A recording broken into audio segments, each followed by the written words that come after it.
백제는 왜 멸망했는가? 가장 세련된 나라가 가장 허무하게 무너진 이유. 백제는 망할 이유가 없었습니다. 여러분, 백제는 망할 이유가 없는 나라였습니다. 660년 7월 18일, 백제는 단 하루 만에 무너졌습니다. 나당연합군이 사비성을 포위하자 의자왕은 도망쳤고 귀족들은 항복했고 백성들은 포로가 되었습니다. 700년 가까이 이어온 왕국이 단 하루 만에 사라진 것입니다. 왜였을까요? 백제는 삼국 중 가장 세련된 나라였습니다. 금동대학로를 만들었고 미륵사를 세웠고 일본에 불교를 전했습니다.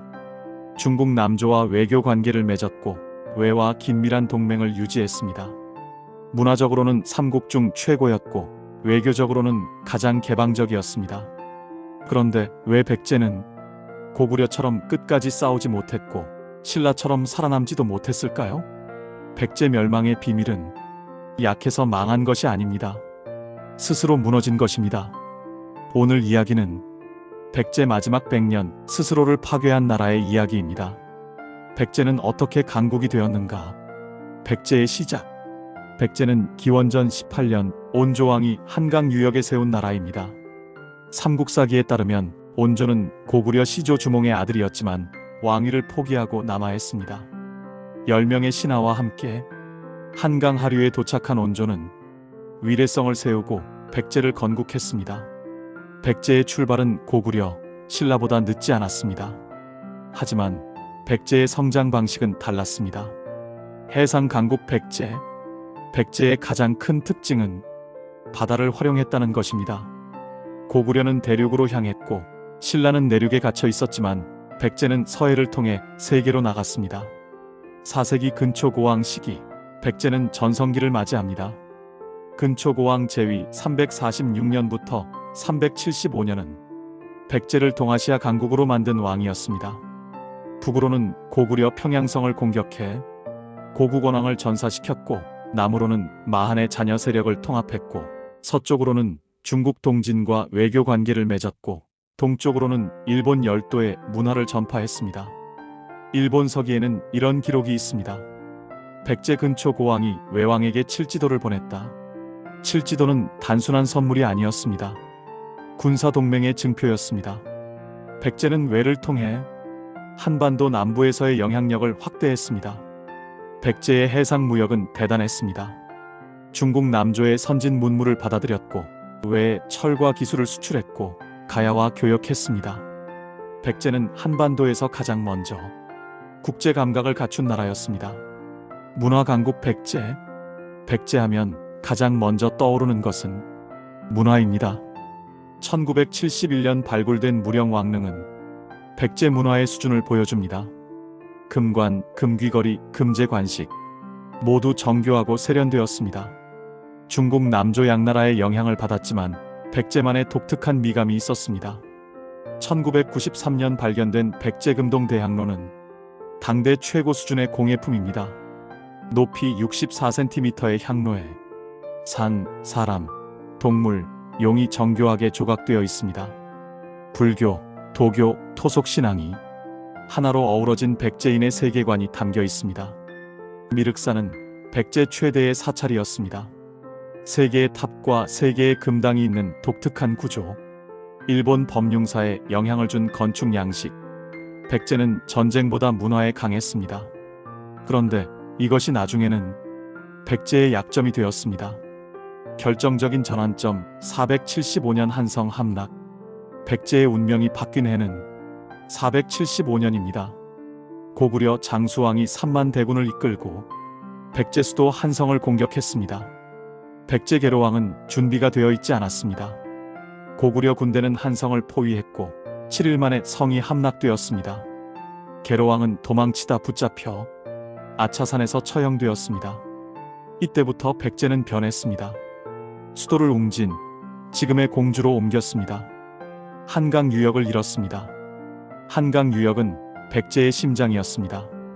넓은 평야, 풍부한 인구, 중국과의 교역로, 이 모든 것을 잃은 백제는 이전의 국력을 회복하지 못했습니다. 웅진 시대의 백제는 혼란스러웠습니다. 왕들이 자주 바뀌었고 귀족들 사이에 권력 다툼이 심했습니다. 475년부터 538년까지 63년 동안 6명의 왕이 바뀌었습니다. 평균 재위 기간이 10년 남짓. 이 중 동성왕과 무령왕은 암살당했습니다. 백제는 안정을 되찾지 못했습니다. 성왕의 중흥시도 538년 성왕은 수도를 사비, 지금의 부여로 옮겼습니다.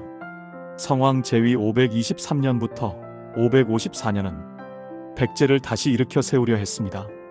불교를 국가 이념으로 삼았고 사비천도로 새 출발을 시도했고 신라와 동맹을 맺어 고구려에 대항했습니다. 553년 성왕은 신라와 함께 고구려를 공격해 한강 하류 지역을 되찾았습니다. 백제의 수건이었던 한강 회복. 성왕은 기뻐했습니다. 그런데 신라 진흥왕이 배신했습니다.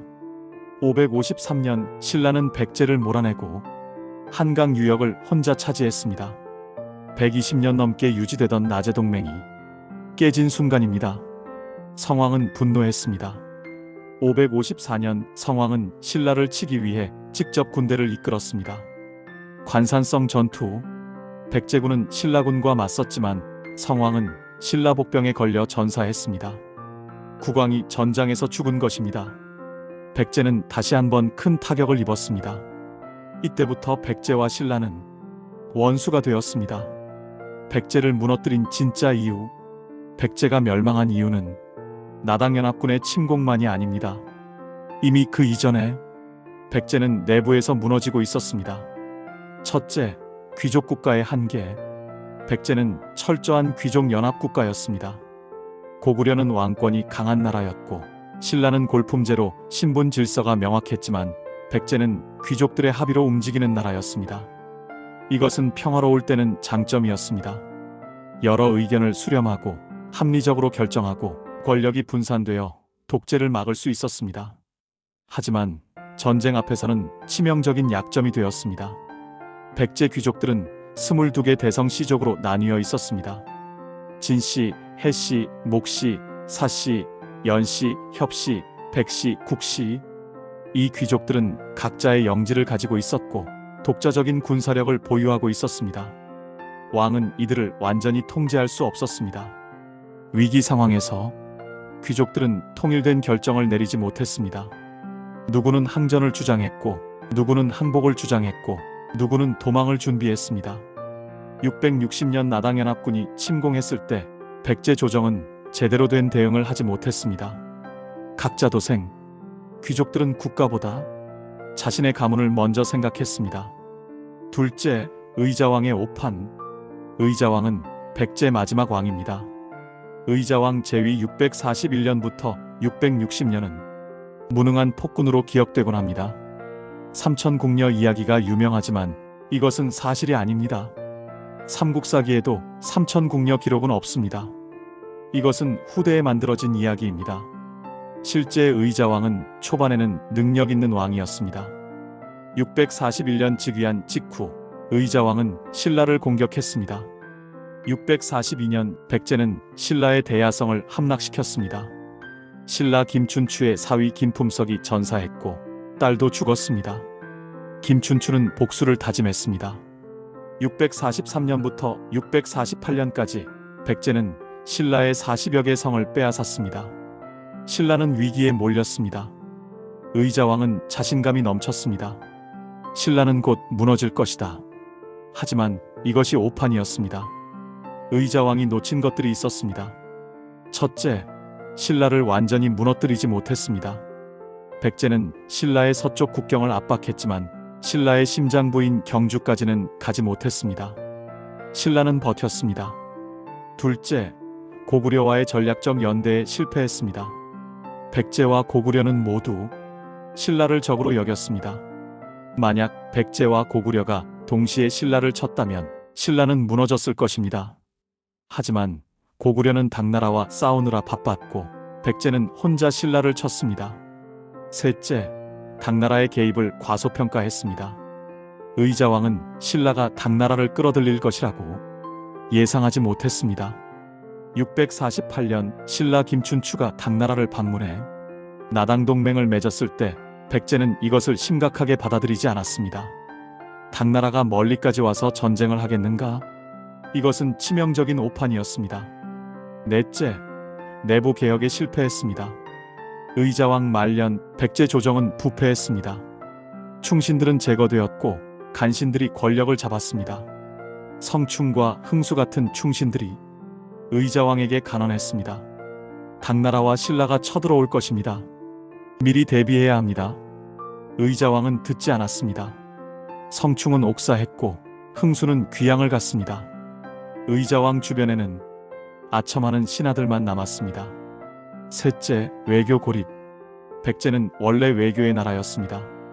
하지만 660년 백제를 도와줄 나라가 없었습니다. 고구려는 내부 분열로 혼란스러웠습니다. 연개소문이 죽고 그의 아들들이 권력 다툼을 벌이고 있었습니다. 고구려는 백제를 도울 여력이 없었습니다. 일본은 백제와 가까웠지만 군사를 보내기 어려웠습니다. 바다를 건너야 했고 당나라 수군이 두려웠습니다. 중국 남조는 이미 사라졌습니다. 수나라가 중국을 통일했고 당나라가 그 뒤를 이었습니다. 백제가 외교 관계를 맺었던 양나라, 진나라는 모두 역사 속으로 사라졌습니다.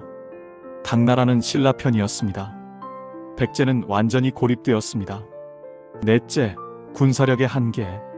백제는 문화는 강했지만 군사력은 상대적으로 약했습니다. 백제 군대의 규모는 고구려나 신라보다 작았습니다. 백제는 평야 지형이라 방어에 불리했습니다. 고구려는 산성으로 방어했지만 백제는 평지에 성을 쌓았습니다. 평지성은 포위당하기 쉬웠습니다. 또한 백제는 장기전을 치를 준비가 되어 있지 않았습니다.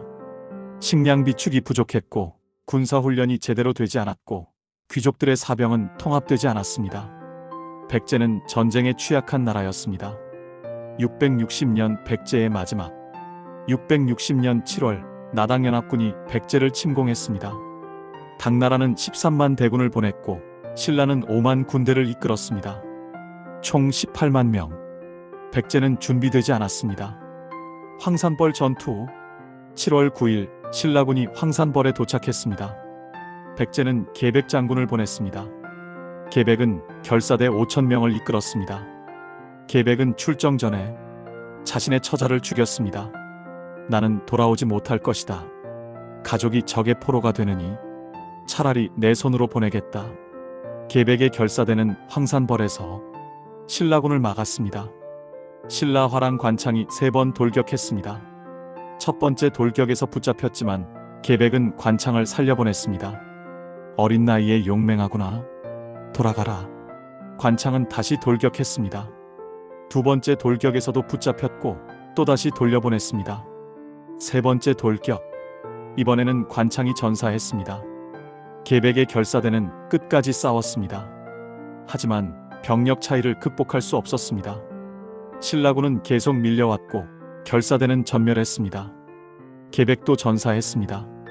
황산벌 전투는 백제 마지막 저항이었습니다. 사비성 함락. 7월 13일 당나라 수군이 백제 수도 사비성 근처 기벌포에 상륙했습니다. 당나라 장군 소정방이 13만 대군을 이끌었습니다. 신라군도 북쪽에서 진격했습니다. 사비성은 포위되었습니다. 의자왕은 패닉에 빠졌습니다. 귀족들도 혼란스러웠습니다. 누구는 항전을 주장했고 누구는 항복을 주장했습니다. 의자왕은 결단을 내리지 못했습니다. 7월 17일 의자왕은 사비성을 버리고 웅진성으로 도망쳤습니다.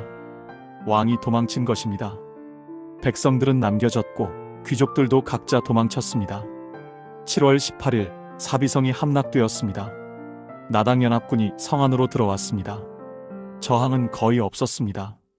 660년 7월 18일 백제는 멸망했습니다. 의자왕의 항복.